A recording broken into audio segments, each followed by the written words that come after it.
You missed the announcement. Today's National Ice Cream Day. We're having ice cream after service. Stick around. That might not be the highlight of my day, but it's pretty close. Well, I wrote a great talk today. And then you changed your mind. That's how it goes. We've all heard someone say that the only constant in life is change. Does that seem to be how your life is going right now? Yeah. There's a reason. Because everything is in flux.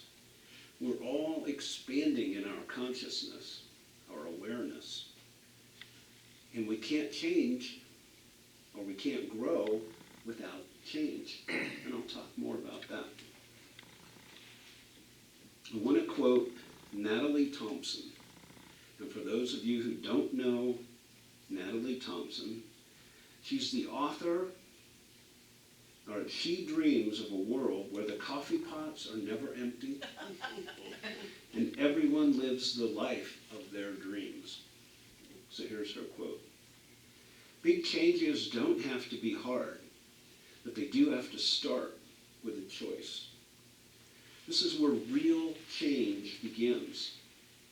This is where you start taking control of your life and how you choose to live it. That's where it all starts. I'm going to go out and buy some of her books. I just found that online. I haven't seen her books, but I had to look her up. And I was impressed. Coffee pots are never empty. So the topic for today is living in choice. That was in the outline submitted by Reverend Sandra Smith, spiritual leader at CSL Kennewick, Washington.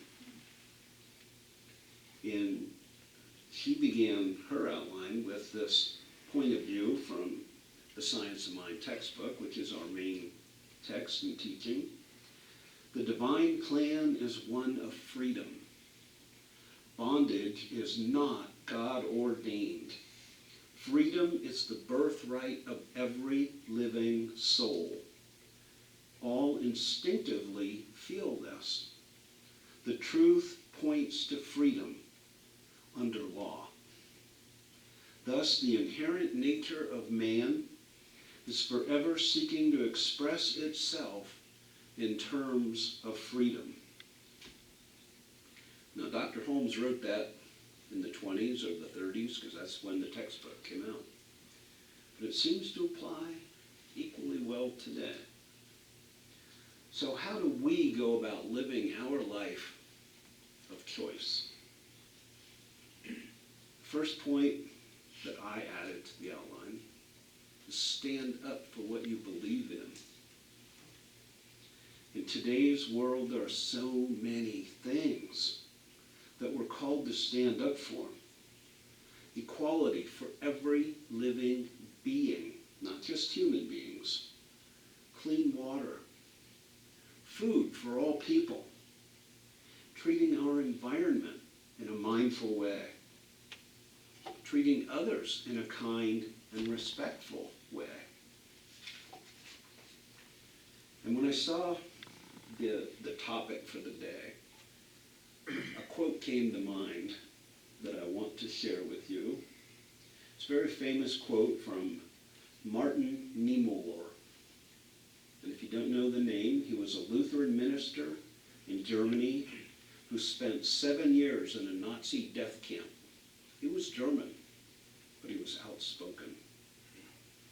And he's best remembered for this quote after the war, because he survived.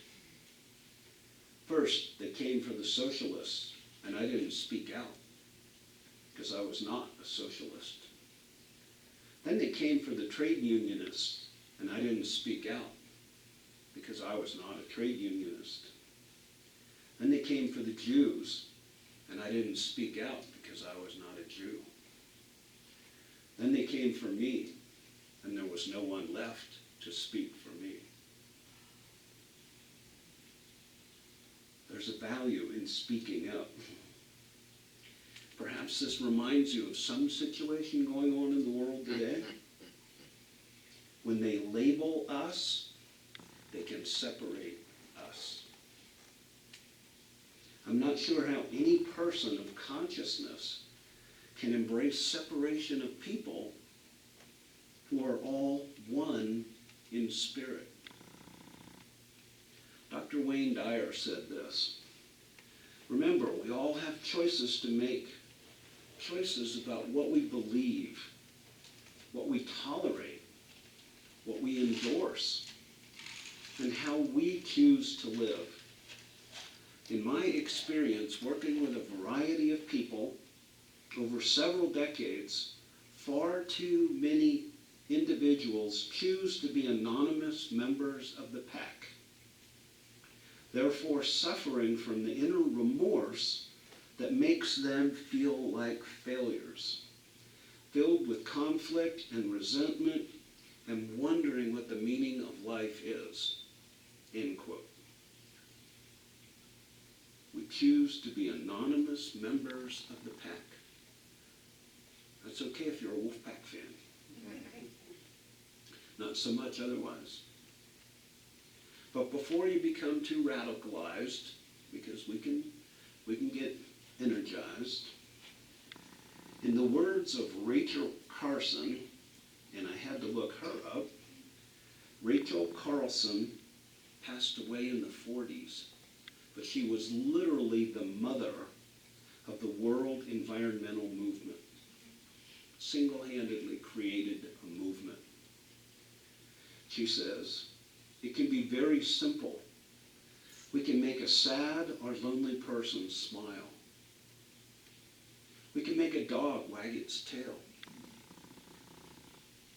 or a cat purr. We can give water to a wilting plant. We can't solve all the problems in the world, but we can do something about the problems under our noses. I would have liked to have known Rachel Carlson. Very wise, very profound. Start where you are. We say that all the time. I had an opportunity this past week, to get off the fence. I reposted a thing from the Home Office on diversity. It's the diversity committee of the Centers for Spiritual Living that shows a picture, an incredibly diverse crowd, Muslims, Jews, Chinese, Arabic, Americans, South Americans, gays, straights, all of it.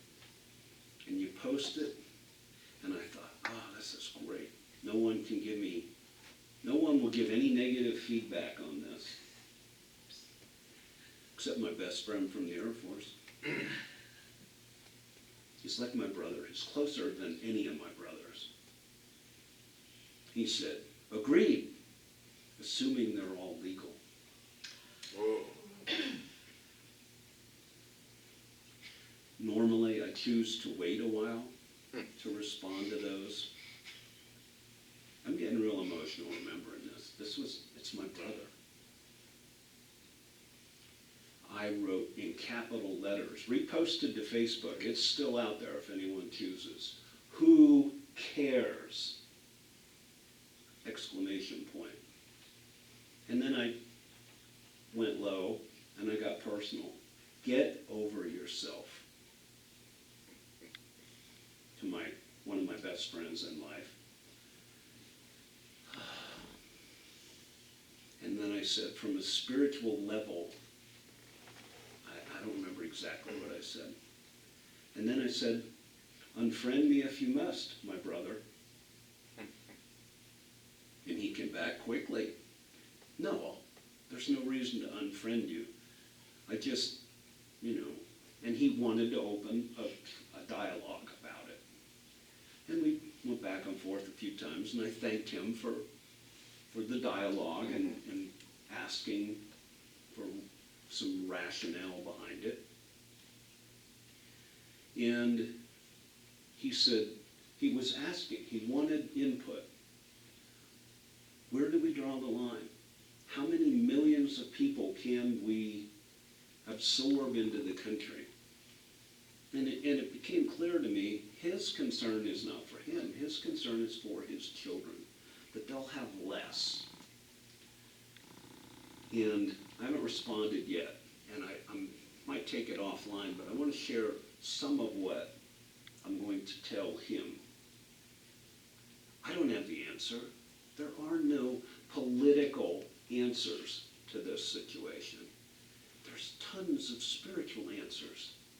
There's no lack in the universe. Spirit is expanding. More and more is available to us. When we don't live in fear and lack and hoard what we have. When we're open, caring, sharing, loving beings, there's more and more and more and more. That's the first point. My second point, for those of you who've known me a while, I have always, well, for the last 20 years maybe, enjoyed Lee Carroll channeling Cryon. And for all that time, Cryon has predicted the blending of the North American and South American energy. He calls it the eagle and the condor coming together. And the purpose behind it is North American energy is overwhelmingly masculine, aggressive, and you can see that in the history of the United States. The buildup of our military-industrial complex. South American energy is much more feminine, much more balanced. Yes, they have macho men who love to be macho and, act out a little bit around women, but it's still a much more balanced energy. And Cryon has told us that this energy will be balanced. So when we see thousands, tens of thousands, hundreds of thousands of people moving up, it's balancing the energy. It is spiritual. It is necessary. And I am going to support it. I will no longer remain on the fence when my friends post offensive things. I'm going to call them out. You can get saddle sores riding the fence, just like you can riding a saddle.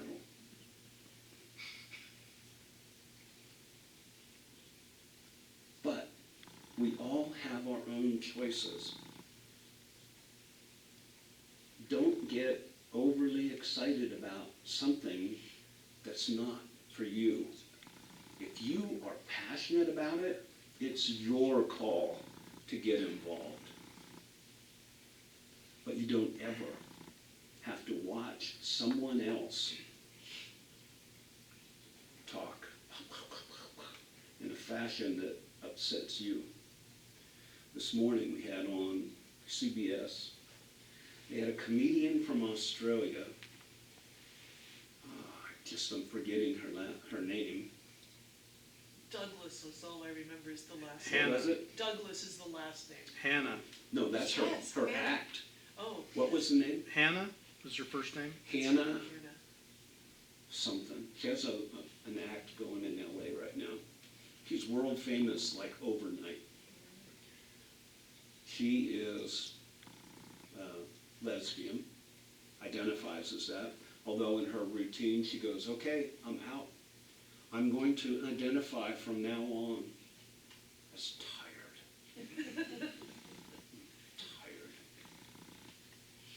And she talked, her comedy is fantastic, brilliant. But she shared a story that happened in Australia that was dark. A man, I didn't hear the setting, whatever, he threatened to beat the crap out of her because she was lesbian. And then he did. And then he did. And she said that's not what was painful. what was painful was that no one stopped him. Choices. Our choices we make sometimes by our inaction, what we allow to happen. That's a choice. Most of that was not in the script. So I kind of got to get back to this. You know, the book of the month was Ray Hinton, The Sun Does Shine. Prisoner in Alabama on death row for 30 years for a crime that he did not commit, could not have committed. So I'll go back on my script that I wrote. So, can you imagine what it's like to be accused of committing a crime that you had no possibility of having committed? Ray Hinton was working in a locked-down supermarket 15 miles across town when the murder was committed. Upon searching his mother's home, they retrieved an old .38 caliber pistol that hadn't been fired in years. And they said that's the murder weapon. Just the murder was committed with a .38.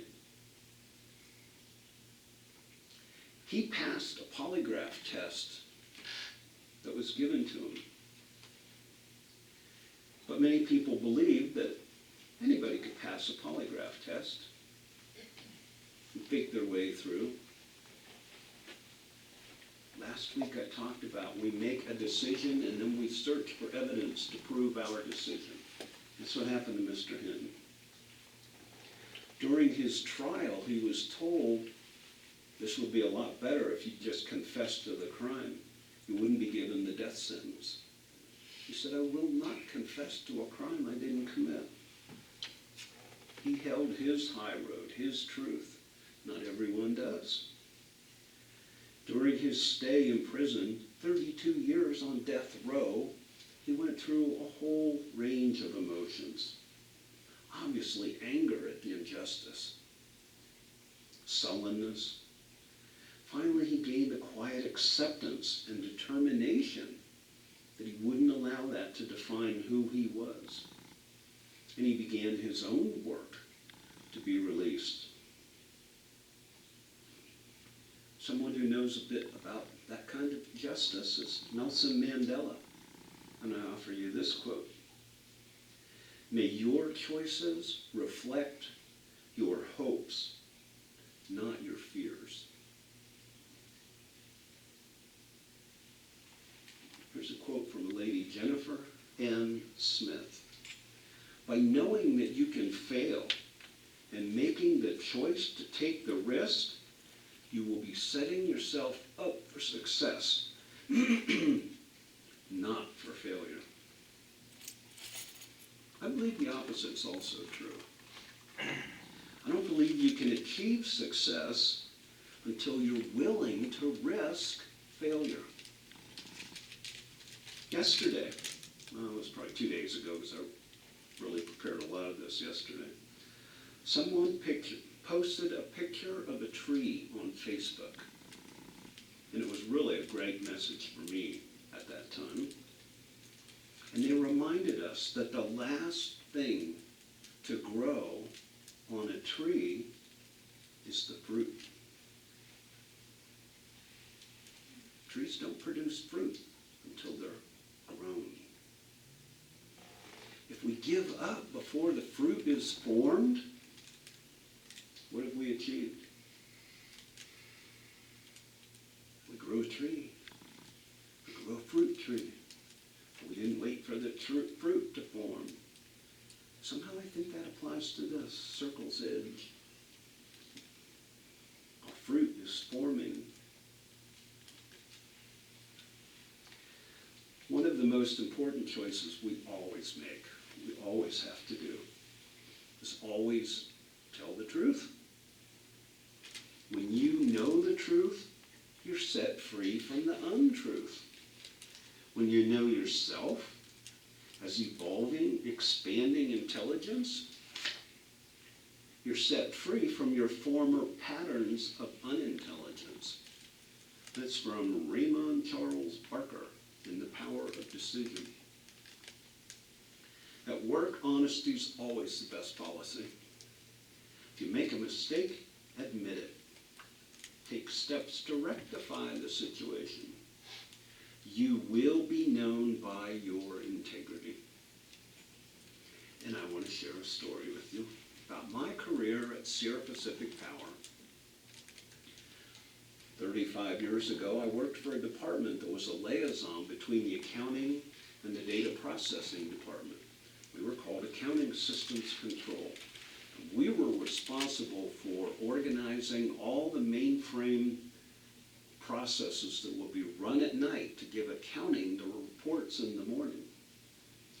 And I was new at this. It was my first week running solo, scheduling the reports to be generated that night. I selected a report which normally produces a computer run about that thick.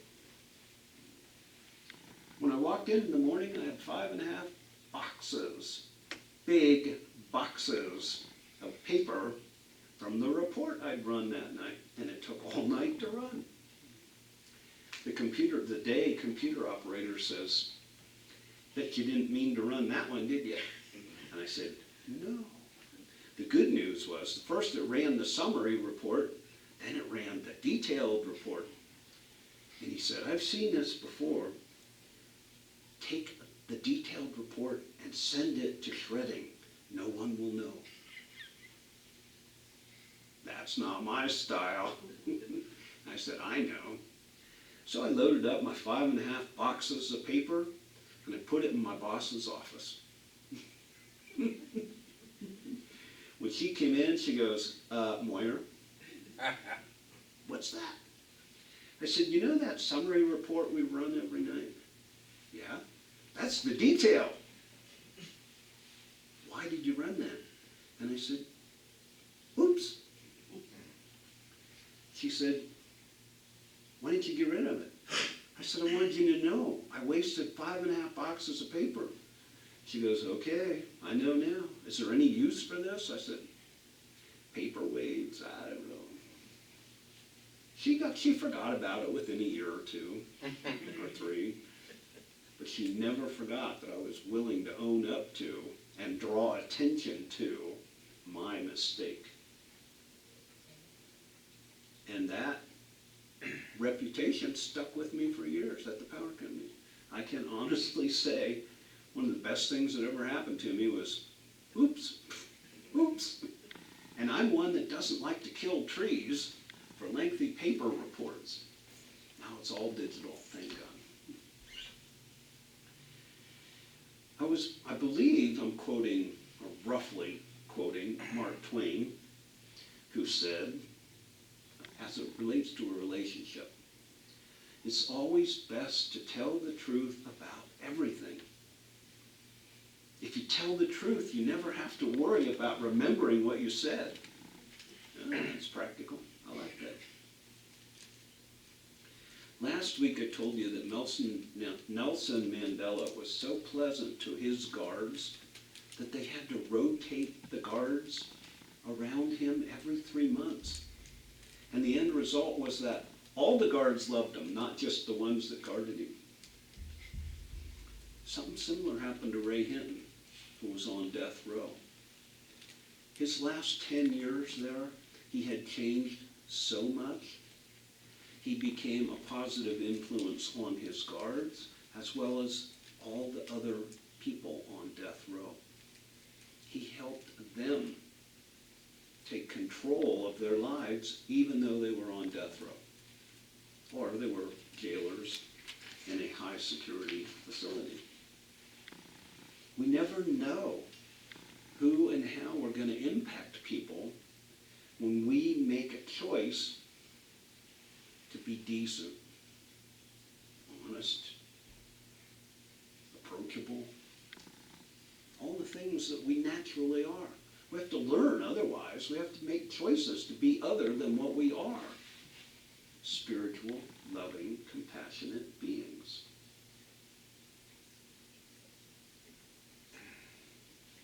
those of us who've been in this teaching a long time have heard something stated over and over, and it always moves me. I didn't feel I belonged anywhere until I found Center for Spiritual Living. I was close to suicide before I found Center for Spiritual Living. I'm quoting others, I'm not stating that for myself. Although I can tell you, several of my ministerial students that I'm in school with right now have told us in the group that they have attempted suicide before they found Centers for Spiritual Living. And I'll tell you that our teaching is positive, loving, inclusive, but it's more than that. It's a sense of belonging, of being recognized. Right now, scientists are studying the motivation behind kids who take weapons to school and shoot their classmates. And what they're leaning towards is it's not from being bullied, it's from being excluded, pushed to the sidelines. They haven't published papers yet, but that's the way the research is going. Do you have something to share? Checking the place out. Yeah. Everybody knows Jane Goodall. I'm going to give you two Jane Goodall quotes. And Jane Goodall? Who's the other lady that works? She worked with gorillas. Diane Fossey. One of my very dear friends from high school worked with Diane Fossey for 20 years in Africa in the gorilla program, or the chimpanzee program. And dear friends, she is his mentor. So you never know. But this is Jane Goodall, not Diane Fossey. You cannot go through a single day without having an impact on the world around you. What you do makes a difference. And you have to decide what kind of difference you want to make. That's the end quote. Here's the second quote. Every individual matters. Every individual has a role to play. Every individual makes a difference. It's very much similar to the prior quote, but they're radically different publications and scenarios. Regardless of the situation, now this is a quote, let me see. Yeah, this is from Dr. Holmes, in A New Design for Living. I forgot to italicize, so forgive me. Regardless of the situations, the conditions, or persons that we feel inclined to dislike or hate, we must resist the inclination. In some way, we have to find something of value in them, no matter how big or little it may be. Then concentrate on that, ignoring all the things we dislike. Once this is done, then we can start to flow forth from a feeling of love. And once that flow is started, there is opened up this channel of reciprocal action. And we give, as we give, so will we receive. When we open up to give love, only then can we get love. So one of the most important decisions in life is choose wisely, then make it happen. In our teaching, we talk about science of mind treatment all the time. It's a form of affirmative prayer. And we say, treat, and then move your feet. Make it happen. You all know the story of giant flood came through. A man was sitting on the roof of his house, waiting to be saved, praying to God, God, save me. And a boat came through, and he goes, no, God will save me. Next day, a helicopter came. No, God will save me. I forget the third one. But he drowned.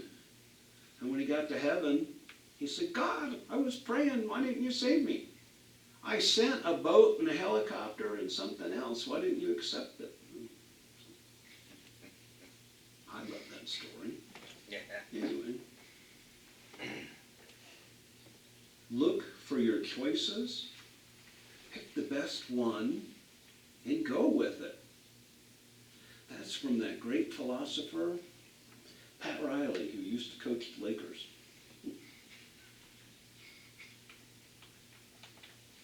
When you live your life according to your deepest intuitions, no decision you ever make in life will be feared or a risk.